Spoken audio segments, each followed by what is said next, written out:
Alright, you fat tubs of lard. I'm back here with a brand new build with Stag.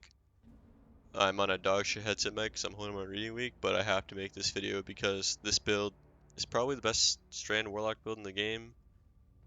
It's very early, obviously. This shit's like 2 days in, 3 days in, but I genuinely believe this is the strongest day one raid Strand build for like an ad clear encounter, for example. Voice cracking. It revolves around the Stag consuming our shackle nag. Oh my god, shackle grenade. So here's how it works. We consume our shackle grenade and we get a buff called Weaver's Trance. Final blows while Weaver's Trance is active creates a suspending detonation. Defeating suspended targets grants class ability energy. So this all revolves around suspension and just permanent uptime on this buff.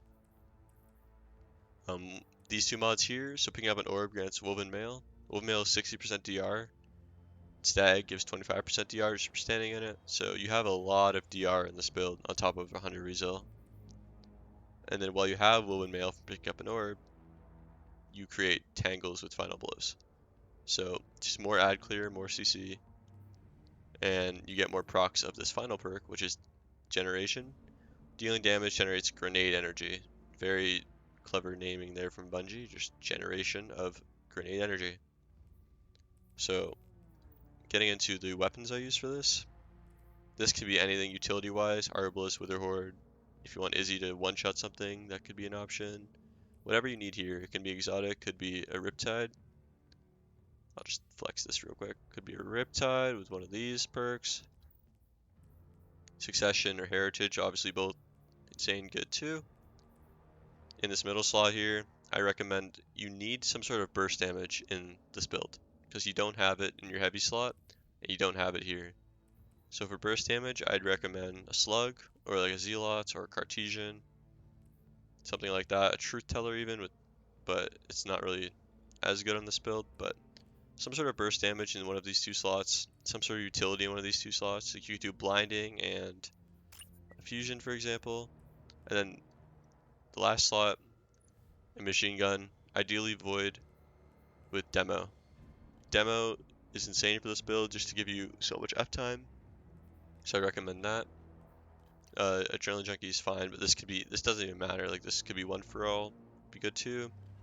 But Demo is the main thing you want here, and you want it to be Void for Volatile Flow. So when you pick up an orb, you get Volatile rounds. So far, picking up an orb grants Woven Mail and Volatile rounds. And when we do a bunch of damage, get our nade back, get our rift back from killing these suspended enemies, like the freaking high school principal suspending all the kids for smoking behind the high school. Bricks from Beyond, more heavy ammo, obviously good for your whole team. So far picking up an orb does Woven Mail of Volatile rounds. It also grants us a burst of healing, gives us our nade back, and gives us our rift back. So with all the orbs can be generated from your teammates and yourself, it's a no-brainer to run all of these. Don't run this shit. This is for ad clear, okay? So having this utility here, in my opinion, outweighs the 22% bonus damage from Void Font. But it's my opinion. Instead of running Font, I think Utility Kickstart might be the play. Or you could run the special finisher build with stacks on stacks and special finisher, just to have permanent finishers creating special. I went with Utility Kickstart for now, but I still need to play around with what mod I want to center the build around. But Utility Kickstart just means more stag rifts, which is always solid. And placing those stag rifts gives me nade energy from double bomber. So that's the thought process there. On my chest piece, just double concussive. This could be like sniper or melee or solar void arc, but the harmonic one with strand is pretty worthless, so I don't recommend running it. Gloves is where you have a lot of freedom because none of these are really necessary when we're consuming our nade most of the time. I think shield break charge has a place. I think for when you throw the nade, because you can consume it and then throw it, you'll have it back up before you need to consume it again. So you'll have infinite uptime without perma consuming it.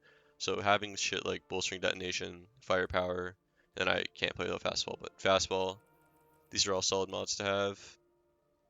So yeah, shield break charge if you feel like you really need it and you don't want like bolstering detonation, but I recommend just running these 3 and then whatever you need for stats.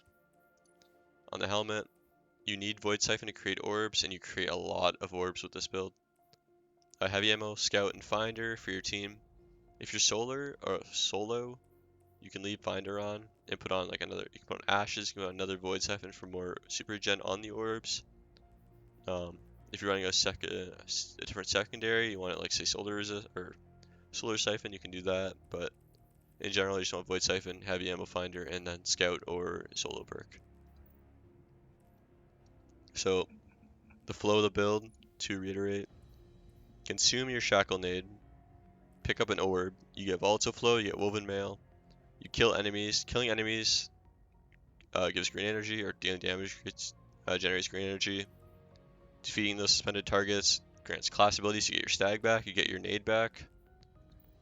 When you place your rift, you get your rift back, you get green energy back. When you pick up an orb, you get woven mail, you get volatile flow, you get higher ammo drops with void weapons. You get all this shit off of picking up an orb on top of woven mail and volatile flow. Resist and concussive dampener. Gloves are flex spot, and then stag just heavy ammo finders and void orbs. So to show how effective this is, I'm gonna go into minus 50 content. So this first mission here, I'm gonna throw it to 1830. I am 1780, so unless I failed math, that is 50 difference.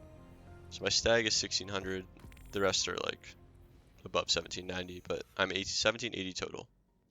So just to show how potent this build is, I'll take it against these absolute slayers in the Crucible. Gonna have to skip cutscenes though. But this build, do I think it's better than Starfire ever? No. Having Well and Fusion 8 is just too good, but if you need to suspend like a Tormentor, for example, or a Wyvern, and you don't have a Titan with Strand, which I don't think you should have a Titan in your team anyway, but it's besides the point, then running this could be very favorable for your team, especially if your Well is disabled from one of those suppression things in the raid or something. So I recommend having this build in a loadout. Just have it ready to go somewhere. Anyways, let's go to some enemies here.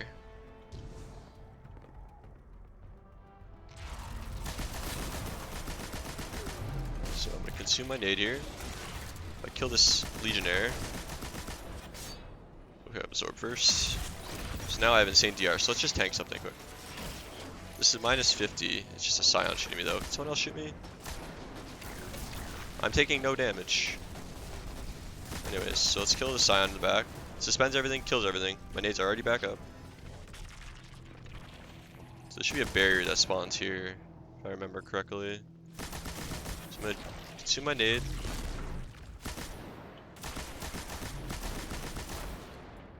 These ads would like to not be dummies. So now they're all suspended there. I can just do this shit, I guess. This mainly kind of sucks. I have my nade back already, and I still have 10 seconds on the buff. So what I'm gonna do here, take down his shield, if you would put it up. And then when he's going to put up another shield, I'm gonna suspend him. So say you can't get there in time to finish him, and he's gonna put his shield up again. Toss that at him, finish him off. Throw my rift down, I get my nade back, get my rift back. Send out these little fucking things that suck. So obviously this is not a great showcase of it, but I don't really know where else to go. If I continue on here, I should be able to find more ads.